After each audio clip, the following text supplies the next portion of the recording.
విశాఖ వేదికగా ఈ నెల 15-25 వరకు అంతర్జాతీయ ఫ్లీట్ రివ్యూ జరగనుంది. విస్తృతంగా అధికారులు అన్ని ఏర్పాట్లు చేస్తున్నారు. ఈ నెల 19న సాయంత్రం 5 గంటల నుంచి 7 గంటల వరకు బీచ్ రోడ్లో సిటీ పరేడ్ జరగనుంది. ఇక ఇంటర్నేషనల్ ఫ్లీట్ రివ్యూలో చీఫ్ గెస్ట్గా సీఎం చంద్రబాబు, రాష్ట్రపతి ద్రౌపది ముర్ము పాల్గొనున్నారు. సిటీ పరేడ్కు 1.5 నుంచి 2 లక్షల వరకు సందర్శకులు వచ్చే ఛాన్స్ ఉంది. ఇదే అంశంపై పూర్తి అప్డేట్స్ విశాఖ నుంచి మా కరెస్పాండెంట్ చంద్రశేఖర్ అందిస్తారు. తీరం వేదికగా ఈ నెల 18 నుంచి ఇంటర్నేషనల్ ఫ్లీట్ రివ్యూ నిర్వహించనున్నారు. దీనికి సంబంధించి ఇప్పటికే అన్ని రకాల ఏర్పాట్లు కూడా ఇండియన్ నేవీకి సంబంధించినటువంటి అధికార యంత్రాంగం అంతా కూడా సిద్ధం చేస్తున్నటువంటి పరిస్థితి కనిపిస్తుంది. దాదాపు 4 రోజుల పాటు కూడా కొనసాగేటటువంటి ఇంటర్నేషనల్ ఫ్లీట్ రివ్యూకి సంబంధించినటువంటి ఏర్పాట్లు మనమంతా కూడా ఒకసారిగా పరిశీలించుకోవచ్చు. దాదాపు 60 దేశాలకు సంబంధించినటువంటి యుద్ధ నౌకలంతా కూడా ఉన్నాయి. ఇంటర్నేషనల్ ఫ్లీట్ రివ్యూలో పాల్గొన్నాయి. దాదాపు ఏదైతే చూసుకుంటే 2016లో నిర్వహించిన తర్వాత మరలా 2026కు సంబంధించి కూడా ఇంటర్నేషనల్ ఫ్లీట్ రివ్యూ అయితే విశాఖ వేదికగా జరగనుంది. దీనికి సంబంధించి విశాఖ సాగర తీరం అయితే వేదిక కానుందని చెప్పుకోవచ్చు. ముఖ్యంగా చూసుకుంటే దాదాపు 60 దేశాలకు సంబంధించినటువంటి ప్రతినిధులు కూడా పాల్గొనున్నారు. అలాగే 60 దేశాలకు సంబంధించినటువంటి నావికా దళానికి సంబంధించినటువంటి అంతా కూడా పాల్గొనున్నారు. ముఖ్యంగా చూసుకుంటే ఈ నెల 18వ తేదీన ప్రెసిడెంట్ ఫ్లీట్ రివ్యూ నిర్వహించనున్నారు. అలాగే 19వ తేదీన ఇంటర్నేషనల్ సిటీ పరేడ్ కూడా నిర్వహించనున్నారు. దీనికి సంబంధించి కూడా పూర్తిగా ఏర్పాట్లు అయితే చేస్తున్నటువంటి పరిస్థితి కనిపిస్తుంది. మరోవైపు చూసుకుంటే బయట దేశాలకు సంబంధించినటువంటి ఆ నావికాదళ ఉద్యోగులు కావచ్చు లేదా నావికాదళ సిబ్బంది అంతా కూడా రానున్న నేపథ్యంలో ఇప్పటికే నగరంలో కట్టుదిట్టమైనటువంటి భద్రతాపరమైనటువంటి ఏర్పాట్లు కూడా చేసినటువంటి పరిస్థితి కనిపిస్తుంది. ముఖ్యంగా చూసుకుంటే దేశంలో వివిధ దేశానికి సంబంధించినటువంటి వివిధ యుద్ధ నౌకలతో పాటు సబ్మెరీన్లు కూడా పాల్గొన్నాయి. ముఖ్యంగా 15వ తేదీన ప్రారంభమైనటువంటి ఏదైతే ఐఎఫ్ఆర్ ఈ నెల 25వ తేదీతో ముగినుంది. దీనికి సంబంధించి ఏర్పాట్లన్నీ మనం చూసుకోవచ్చు. ఒకసారిగా కూడా విశాఖ అంతా కూడా కలకలలాడుతున్నటువంటి పరిస్థితి కనిపిస్తుంది. ఎక్కడికక్కడే పచ్చని వాతావరణంతో పాటు పూర్తిగా రహదారులన్నీ కూడా శుభ్రం చేసినటువంటి పరిస్థితి కనిపిస్తుంది. అలాగే వచ్చేటటువంటి అతిరథ మహారాజులకు సంబంధించి కూడా ఏర్పాట్లు కూడా మనం చూసుకోవచ్చు. అలాగే ఏదైతే స్థానిక ప్రజలు ఎవరైతే ఉన్నారో వీరంతా కూడా వీక్షించేందుకు వీలుగా కూడా ఏర్పాట్లు అయితే చేస్తున్నారు. మనం ఆ సాగర తీరాన ఉన్నటువంటి ప్రాంతంలో ఉన్నాం. సాగర తీరంలో మనం చూసుకోవచ్చు. పూర్తిగా కూడా ఏదైతే ఈ ప్రాంతం అంతా కూడా చాలా చక్కగా రూపుదిద్దినటువంటి పరిస్థితి కనిపిస్తుంది. ముఖ్యంగా చూసుకుంటే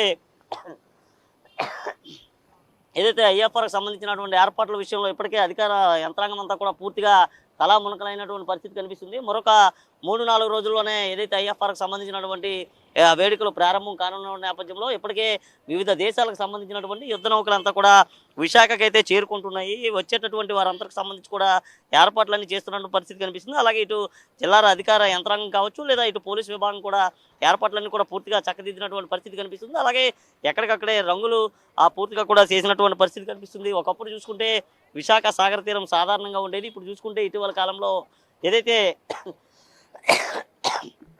ఇక్కడ జరిగినటువంటి అంతర్జాతీయ యోగా దినోత్సవం కావచ్చు లేదా ఇతరత్ర కార్యక్రమాలు కావచ్చు, అప్పటి నుంచి కూడా విశాఖ సాగర తీరం అంతా కూడా చాలా చక్కని కనువిందు చేసేటటువంటి వాతావరణం అని చెప్పుకోవచ్చు. ఈ నేపథ్యంలో మనం చూసుకుంటే పూర్తిగా ఆ సాగర తీరం వెంబడి కూడా మనం ఇప్పటికే ఇక్కడ ఏర్పాటు చేసినటువంటి స్టేజ్ని కూడా మనం ఒకసారి గమనించుకోవచ్చు. ఏదైతే ఈ పక్కనే రైట్ సైడ్లో ఉన్నటువంటి స్టేజ్ ఏదైతే ఉందో ఇక్కడ పెరేడ్ అయితే నిర్వహించున్నారు. దీనికి సంబంధించి ప్రెసిడెంట్ పెరేడ్ కూడా ఇక్కడే జరగనుంది. అలాగే చూసుకుంటే మరికొంత దూరంలో దీనికి సంబంధించి కూడా ఎన్క్లోజర్స్ కూడా ఏర్పాటు చేసినటువంటి పరిస్థితి కనిపిస్తుంది. ముఖ్యంగా ఇక్కడ జరిగేటటువంటి యుద్ధ నౌకలకు సంబంధించినటువంటి విన్యాసాలు ఏ విధంగా ఉంటాయి, అసలు యుద్ధ నౌకలు విన్యాసాల్లో పాల్గొనేటటువంటి సమయంలో చేసేటటువంటి అన్ని దానికి సంబంధించినటువంటి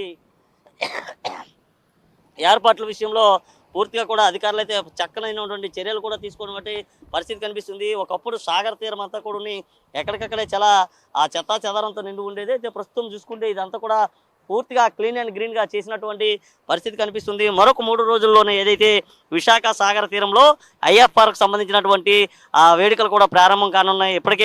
దీనికి సంబంధించి ఇప్పటికే అంతర్జాతీయకి సంబంధించినటువంటి యుద్ధ నౌకలు ఒక్కొక్కటిగా కూడా విశాఖ సాగర తీరానికి అయితే చేరుకుంటున్నాయి. ఏదైతే విశాఖలో ఉన్నటువంటి